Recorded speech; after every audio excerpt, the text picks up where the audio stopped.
প্রায় রওনা দিতে দেরি করতে হবে।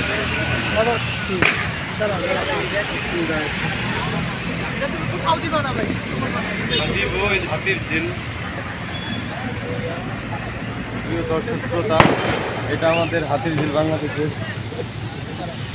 সর 1 মিনিট হয়েছে।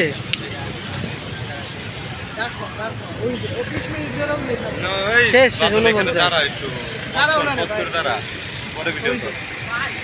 শেষ